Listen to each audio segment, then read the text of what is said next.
നമസ്കാരം.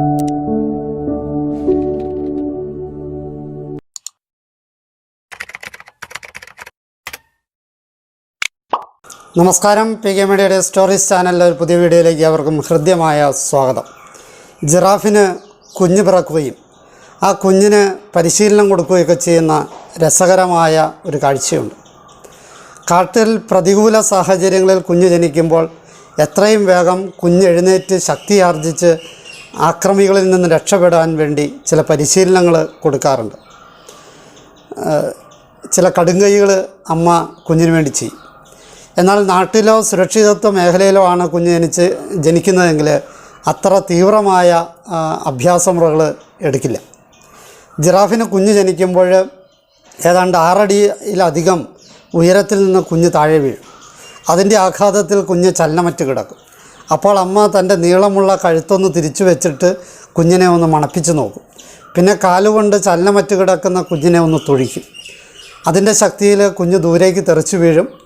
വേദനയാൽ ശരീരമൊന്ന് ഇളക്കാൻ ശ്രമിക്കും. പറ്റാതെ കുഞ്ഞ് അവിടെ തന്നെ എഴുന്നേൽക്കാൻ നോക്കും, അവിടെ തന്നെ വീഴും. അമ്മ അവിടെ എത്തും, കുഞ്ഞിനെ ഒന്നുകൂടി തൊഴിക്കും. കുഞ്ഞ് ജിറാഫ് എഴുന്നേറ്റ് നിൽക്കുന്നത് വരെ അമ്മയുടെ തൊഴി തുടരും. എഴുന്നേറ്റാലും വെറുതെ വിടില്ല. വിറച്ചു നിൽക്കുന്ന കുഞ്ഞിനെ ഉന്തി മറിക്കാൻ ശ്രമിക്കും. കുഞ്ഞ് തൻ്റെ വേച്ചു പോകുന്ന കാലുമായി ബാലൻസ് ചെയ്യാൻ ശ്രമിക്കും. അങ്ങനെ നിൽക്കാൻ ബാലൻസായി കഴിഞ്ഞാൽ വീണ്ടും തൊഴി തുടങ്ങും. തൊഴിയുടെ വേദനയിൽ കുഞ്ഞ് ഓടാൻ ശ്രമിക്കും. ഓടാനുള്ള പ്രാപ്തിയായാൽ അമ്മയുടെ ഈ അടി ഉത്സവം അവസാനിക്കും. അമ്മൻ ജിറാഫിൻ്റെ ഈ പ്രവൃത്തി വിചിത്രവും ക്രൂരവുമായി തോന്നാം.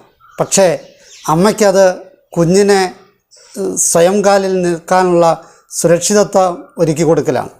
വന്യമൃഗങ്ങൾ കഴിയുന്ന കാട്ടിൽ വേഗത്തിൽ അവയുടെ ഇരയാകാതിരിക്കാൻ ഓടി രക്ഷപ്പെടാൻ ജനിച്ച ഉടനെ കുഞ്ഞിന് നൽകുന്ന പരിശീലനമാണിത്. വേദന ഏറ്റുവാങ്ങാൻ അനുവദിക്കാതെ വളർത്തിയാൽ ദുർബലമായ കാലുമായി ഏതെങ്കിലും ശക്തനായ മൃഗത്തിൻ്റെ ആഹാരമായി കുഞ്ഞ് മാറാതിരിക്കാനുള്ള ഒരു കരുതൽ പരിശീലനമാണ് ഇത്. പലപ്പോഴും മനുഷ്യർ മക്കളെ വളർത്തുമ്പോൾ കുഞ്ഞുങ്ങൾക്ക് കഷ്ടപ്പാടും ബുദ്ധിമുട്ടും ഒന്നും ഉണ്ടാകരുത് എന്നാഗ്രഹിച്ചാണ് വളർത്തുന്നത്. അങ്ങനെ വരുമ്പോൾ കുട്ടികൾക്ക് സാഹചര്യങ്ങളോട് പൊരുത്തപ്പെട്ടു പോകാനോ പ്രതിസന്ധികളെ അതിജീവിക്കാനുള്ള കരുത്ത് ഇല്ലാതെ പോകും. വിജയിക്കാൻ ആവശ്യമായ ചേരുവകളോടെ ജനിക്കുന്ന മനുഷ്യനിൽ പരാധീനതകളുടെയും ദൗർബല്യങ്ങളുടെയും ഒട്ടേറെ ഘടകങ്ങളുണ്ട്.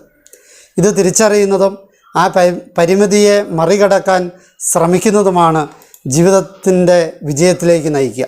നമ്മുടെ കഴിവിനൊപ്പം നമ്മുടെ ദൗർബല്യം കൂടി തിരിച്ചറിഞ്ഞാൽ കരുതലോടെ മുന്നോട്ട് പോകാനുള്ള ഊർജ്ജമാണ് ലഭിക്കുക. ചില കുട്ടികൾക്ക് ഒറ്റ തവണ വായിച്ചാൽ തന്നെ പാഠഭാഗങ്ങൾ മനസ്സിലാകും. ക്ലാസ്സിൽ ഒന്നും ശ്രദ്ധിക്കാതിരിക്കുന്നവർക്ക് വളരെ എളുപ്പത്തിൽ മനസ്സിലാക്കും.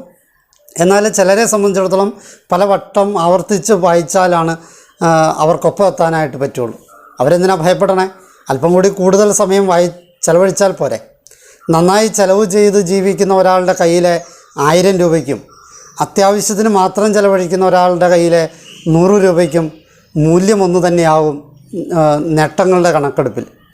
ദൗർബല്യമറിഞ്ഞ് കരുതലോടെ പരിശ്രമിച്ചാൽ, ചിട്ടയോടെ പ്രവർത്തിച്ചാൽ ഏതൊരാൾക്കും ജീവിതത്തിൽ വിജയം നേടാൻ സാധിക്കും. ഈ ജിറാഫിൻ്റെ കുഞ്ഞിന് കിട്ടുന്ന പരിശീലനം, ആ പരിശീലനത്തിൽ നിന്ന് പാഠം പഠിക്കാൻ നമുക്കാകട്ടെ. എല്ലാവർക്കും ഈ കഥ ഇഷ്ടപ്പെട്ടു എന്ന് വിചാരിക്കുന്നു. എന്നെ ശ്രവിച്ച നിങ്ങൾക്ക് നന്ദി. നല്ല നമസ്കാരം.